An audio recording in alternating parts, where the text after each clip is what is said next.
با خبرهای توزیع تاجیکستان و جهان شما را از رادیو آزادی آگاه میکنیم. شعله گلخواجه هستم. سلام. نخست میبینیم که در 15 دقیقه دیگر کدام موضوعات در برنامه امروز 10 دکبر پیشنهاد میگردد.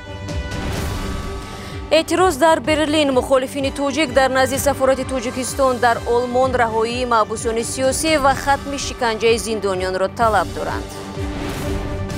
اقدام من غالب آمد. در انتخابات ارمنستان نیکول پاشینیان دست بالا شد. خود پاشینیان گفت این پیروزی مردمی ارمنستان است. ما الکی به یک هدف کلیدی خود دست یافتیم. این هم انتخابات واقعا آزاد، شفاف و انتخابات دموکراتی است. زن توجیک اصرار می‌ورزد که به خاطر داشتن حجاب او و اهل خانواده‌اش را می‌خواهند از روسیه اخراج کنند. من هیچ عیبی ندارم. اگر من مطمئن می بودم که حجت‌های من تقلبی اند، برای گرفتن اسناد مراجعه نمی کردم. گروهی از مخالفان توجیک چند ساعت پیش با طلب آزادی زندانی‌های سیاسی و ختم شکنجه محبوسان در مقابل سفارت تاجیکستان در برلین گرد هم آمدند. در میان اعتراضگران اعضای حزبی در تاجیکستان ممنوع نهضت اسلامی نیز هستند. آنها در دست شعار و آویزه‌ها با سیمای اعضای زندانی شده این حزب در کوچه مقابل سفارت تاجیکستان در برلین ایستادند. این گروه طلب دارد که درخواست کمیته حقوق بشر سازمان ملل متحد عاید به مؤسس حزب تاجیکستان نو زید سعیدов، معاون رهبر حزب نهضت اسلامی تاجیکستان محمد علی حید و وکیل دفاع بزرگمهر یاروف را به اجرا گذاشته این سه زندانی سیاسی را فوراً آزاد کنند. در اظهارات این گروه آزادی همه زندانیان سیاسی در تاجیکستان طلب شده است. همچنان مخالفین تقاضا دارند که فهرست کشته شده های آشوب ماه گذشته در زندان خوجند آشکار گردد. تعدادی از مخالفان هفته گذشته درباره تشکیل گردی همایی در برلین خبر دادند. در پاسخ برخی از گروه های جانبدار حکومت تاجیکستان گفتند که آنها در نزد سفارت آلمان در دوشنبه گردی همایی تشکیل کرده ضد حضور مخالفان در اروپا اعتراض میکنند. اما همکاران ما که تا همین لحظه در نزد سفارت آلمان هستند میگویند یگان گردی همایی نشده است. سفارت‌های بریتانیا، آلمان، فرانسه، امریکا و نمایندگی اتحادیه اروپا در تاجیکستان از پیوسته مسدود شدن سامانه‌های خبری از جمله رادیو آزادی، آزیا پلوس و شبکه‌های اجتماعی اظهار نگرانی کردند. آنها روز 10 دکبر با نشر اظهارات رسمی از حکومت تاجیکستان خواستند که آزادی مطبوعات را در اساس عهده‌داری‌های بین‌المللی‌اش تامین نماید. در اظهارات آمده است ما باور داریم که پیشرفتی دراز مدت، امنیت و ثبات در تاجیکستان مسئولیت پوره حکومت را جهت حفظ آزادی سخن، وسایط اخبار عموم و حقوق روزنامه‌نگاران برای بی سانسور و یا بی جزا کار کردن را طلب می‌نماید. وبسایت رادیو آزادی از روز 30 نوامبر به این طرف طریق همه شرکت‌های مخابراتی دستنورس است. کاربران میگویند برای خواندن خبرها اساساً از فیلتر شکن استفاده می‌کنند. تاجیکستان قرار کرد من بعد از مال و محصولات کشورهایی که با این دولت سازشنامه سودای آزاد دارد باج گمرکی نستاند. اکثر کشورهایی که تاجیکستان با آنها سازشنامه سودای آزاد را امضا کرده است ممالک پسا شوروی هستند. همکارم عبدالله شوروف با آموزش این موضوع مشغول بود و من به او رو میارم. عبدالله سلام. خب بعد نشر این گزارش در آخر هفته گذشته بسیاری از مخاطبان از ما میپرسند که آیا این یک قدم تاجیکستان به سوی اتحادیه اقتصادی اوراسیا است؟ سلام شهلا. نه اینطور نیست. نخست اینکه تاجیکستان باج گمرکی را برای برخی کشورها در دایره طلبات سازمان جهانی سودا پایان برد، نه اتحادیه اقتصادی اوراسیا. اما واقعا هم در میان کشورهایی که مالشان از پرداخت باج گمرکی آزاد شد حداقل 4 کشوری پسا شوروی هستند. از این خاطر برخی از خوانندگان گمان کردند که این اقدام تاجیکستان راه است به سوی اقتصادی اوراسیا. به همین منوال تاجیکستان واردات مال و محصولات را از 4 کشور پسا شوروی روسیه، بلاروس، قزاقستان، قرقیزستان از پرداخت باج گمرکی آزاد کرد. اما محصولات این کشورها از NDS و یا از انداز از ارزش علاوه شده آزاد نیستند و هنگام وارد شدن مال آنها به مرز کشور NDS تانیده می شود. شهری شریپова بروکری گمرکی و کارمند شرکتی بروکری استم 2015 که خود برای صاحبکاران در اجرای رسمیت گمرکی کمک می‌رساند و از همه جزئیات واردات مال به کشور آگاه است، میگوید با آزاد شدن مال این کشورها از پرداخت باج گمرکی تا 5% ارزانتر شدن برخی از مال‌هایی که از این کشورها به تاجیکستان می‌دراید احتمال دارد. خب عبدالله، از این کشورها اساساً چی محصولات به تاجیکستان وارد می شود که ارزانتر شدن آنها را می شود منتظر بود؟ مثلا شهلا اکثریت ارد و گندم و گاز مایع تاجیکستان از قزاقستان است. شکر از بلاروس و محصولات نفتی از روسیه وارد می شود.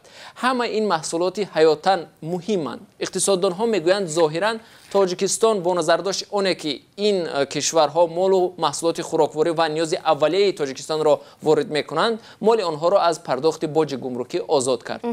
تشکر عبدالله برای صحبت. جای یادآوری است که روسیه سال 2014 زمان تأسیس اتحادیه اقتصادی اوراسیا و تاجیکستان را برای تشویق شدن به این سازمان آن تشویق میکند. این اتحاد که نخست سه کشور روسیه، بلاروس و قزاقستان را در بر میگرفت، سال 2015 با پیوستن ارمنستان و قرغیزستان قلمروش وسیع‌تر شد.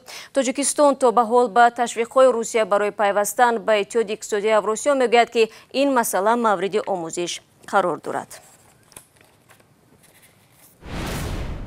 رو می‌آوریم به موضوعهای دیگر. داستانی حربی ولایت مختار کوهستانی بدخشان به تحقیق مرگ افسر 21 ساله شروع کرده است. لیتنانت نیروهای مرزبانی مناسب اولیمبیکوف از تیر سرباز نوروزوف هلاک شد. حادثه پس از ظهر 7 دکبر در دیدبانگاه نزدیکی شهر خاروغ رخ داده است. یک منبع در نهادهای انتظامی تاجیکستان گفت سرباز نوروزوف بعد هلاکت مناسب اولیمبیکوف قصد داشت به آن سوی مرز فرار کند ولی دستگیر گردید. این سرباز 18 ساله بهار امسال به ارتش دعوت شده بود. گروه کاری دقیق خواهد کرد که حادثه تصادفی رخ داده است یا اینکه قصداً صورت گرفته است. شما برنامه خبری رادیو آزادی رو تماشا دارید. ائتلاف زیر رهبری اجرا کننده مقام سروزیر ارمنستان نیکول پاشینیان در انتخابات پیش از مهلت این کشور دست بالا شد. ائتلاف مذکور با به دست آوردن رأی از همه بیشتر تمام گروه‌های رقیب را شکست داد. صبح روز دوشنبه پاشینیان در صحبت با خبرنگاران گفت انتخابات واضح و شفاف بوده، شهروندان کشور برای اکثریت انقلابی آواز دادند. خیرامان بقازاده موضوع را ادامه می‌دهد. بر اساس نتیجه های رسمی و نهایی ائتلاف اقدام من به رهبری پاشینیان در انتخابات بیش از 70% آوازها را به دست آورد. کمیسیون مرکزی انتخابات ها روز 10 دکبر گفت که بر اساس نتیجه های نهایی آوازدهی که روز 9 دکبر برگزار شد، ائتلاف اقدام من با کسب 70.4% آوازها برنده انتخابات اعلان می شود. ما الکی به یک هدف کلیدی خود دست یافتیم. این هم انتخابات واقعا آزاد، شفاف و انتخابات دموکراتی است. ولی بزرگترین مقصد ما در آینده این تقویت ساختاری دموکراتی در ارمنستان است. حالا پاشینیان با کسب اکثر کل رأی طرفداران برنامه مبارزه با فساد و اصلاحات در اقتصاد را پیش میبرد. انتخابات 9 ماه بعد آن برگزار شد که صدها هزار ساکن ارمنستان به خیابان‌ها ریخته به تغییر صلح‌آمیز حکومت و اصلاحات دموکراتی در کشور دعوت کردند. سابق حزب حاکم جمهوری خواه در انتخابات اخیر 4.7% رأی‌ها را به دست آورد و از حق وارد شدن به پارلمان عبارت از 101 کرسی محروم شد. برای عضویت در مجلس بردن 5% رأی‌ها ضرور می باشد. رقیب نزدیکترین ائتلاف اقدام من حزب شکوفایی ارمنستان 8.3% رأی مردم را صاحب شده است. بعد این حزب با 6.4% رأی‌ها حزب متفق پاشینیان ارمنستانی روشن قرار گرفت و حزب سابقه‌دار دشنکسوتون تنها 3.9% آوازها را صاحب شده است. کمیسیون انتخاباتی گفت که بر اساس نتیجه های مقدماتی در انتخابات 48.6% یعنی 12% کمتر نظر به انتخابات اپریل سال 2017 اشتراک کردند. انتخاباتی که در آن 2.6 میلیون شهروند قابل رأی حق شرکت کردن را داشت، از جانب ناظران سازمان امنیت و همکاری اروپا نظارت شد.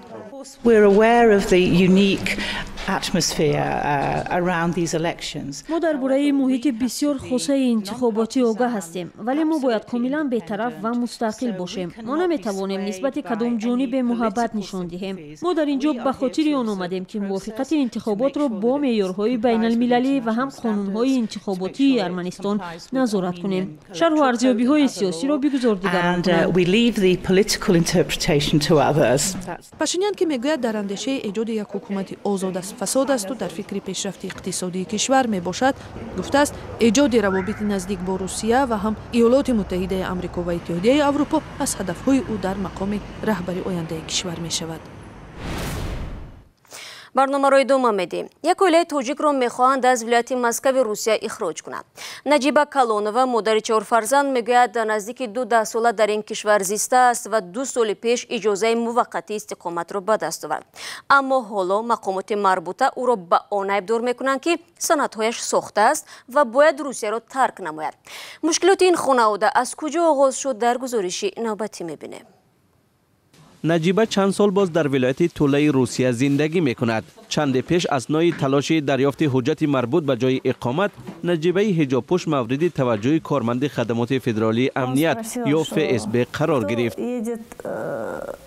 او از من پرسید کی به سوریه می رود؟ من در جواب گفتم اگر من حجاب می پوشم معنی آن را ندارد که من می دانم که کی به سوریه می رود و کی نه. من با او گفتم شما حق ندارید به من چنین سوال ها بدهید. بعد از این صحبت به طور اسرارآمیز ثبت موقتی جای زیست و یا خود RVP نجیبه از مخزن اطلاعات غیب زده است. نجیبه میگوید از این پیش بارها کارمندان پلیس سندهای او را تفتیش نموده و یگان قانون ویرانکنی را آشکار نکرده بودند. من هیچ عیبی ندارم. اگر من مطمئن می بودم که حجت‌های من تقلبی اند برای گرفتن اسناد مراجعه نمی کردم. در همه جا حجت‌های مرا می سنجیدند. یگان مشکل نداشت. من سندهایم را در طوله گرفته بودم. اما در خدمات فدرالی امنیت روسیه مطمئن هستند که اسناد نجیبه ساخته بوده و RVP او قلبکی است. نجیبه میگوید از ناچاری به شعبه خدمات امنیتی فدرالی مراجعت کرد. پسر کلانیش که 16 ساله است تا به حال شناسنامه ندارد و با این سبب میتوانند او را از آموزشگاه خارج کنند. او در بخش مهندسی و با بهای اعلی تحصیل میکند. حتی استیپندیا میگیرد. اکنون با قرار دادگاه او را همراه مادر و 2 خواهر و برادرش میتوانند از کشور اخراج کنند. خالد میگوید تصور نمی کند که چگونه با ندانستن زبان در تاجیکستان تحصیل خواهد کرد. من زبان را خوب نمیفهمم. با زبان تاجیکی حرف زدن نمیتوانم. در تاجیکستان برای من همه چیز نو خواهد بود. البته نوگونی خوب است اما من در اینجا عادت کردم. سندهای نجیبه حالا در دست پلیس است. او برای کمک به حامیان حقوق مرکزی مموریال مراجعت کرد. حامیان حقوق تلاش دارند که قرار دادگاه را درباره اخراج بیکار کنند. من به دادگاه حقوق بشر اروپا در مورد نقض کنونسیا شکایت میبرم. در این قضیه کنونسیا 8 حقوق به حیات عائلوی همچنین کنونسیا در مورد حقوق کودک ویران شده است. کودکان این زن در روسیه تولد شدند. آنها از حدود این کشور یگان بار بیرون نرفتند. نجیبه همه دارایی‌هایش را در تاجیکستان فروخته و در ولایت مسکو منزل خریده است. اکنون او جای برای رفتن ندارد. 16 سال زندگی خوشبختانه در روسیه می تواند بنابر تنگ نظری افراد علاهیده در یک آن واحد به پایان برسد. حالا تمامی خانواده در حالت نامعینی قرار دارد و چنین وضعیت به حالت روانی مادر و فرزندان بی تاثیر نیست. و برف و باد شدید نزدیک به 400,000 ساکن ایالت‌های جنوب شرقی آمریکا و جمله ایالت‌های کارولینای جنوبی و شمالی، جورجیا، آلاباما، تنسی و ویرجینیا را از استفاده نیروی برق محروم کرد. هوای نامساعد باعث تأخیر و لغو صدها پرواز هواپیما شد. در عرفه تجلیل عید میلاد مسیح و سال نو میلادی، مقامات آمریکا به مردم این کشور مشوره دادند که از سفر خودداری نموده عیدها را در خانه جشن بگیرند. تنها در فرودگاه شارلوت دوگلاس بیش از 1000 پرواز لغو گردید. بر پایه اطلاع خدمات هواسنجی آمریکا در منطقه‌های گوناگون این کشور تا 30 سانتی متر برف باریده است. و اقربا که ساعت پایان آمدن فرصت برنامه امروز را نشان میدهد. سپاس به همه آنهایی که این 15 دقیقه با ما بودند. فردا صبح بر وقت آخرین خبرها در نوید بامدادی پیشنهادی شما می شود. فراموش نکنید. همچنین وبسایت رادیو آزادی و آزادی ویدیو کانال ما در یوتیوب در خدمتتان است. تا ملاقات بعدی، خدا نگهداری هر یک شما عزیزان باشید.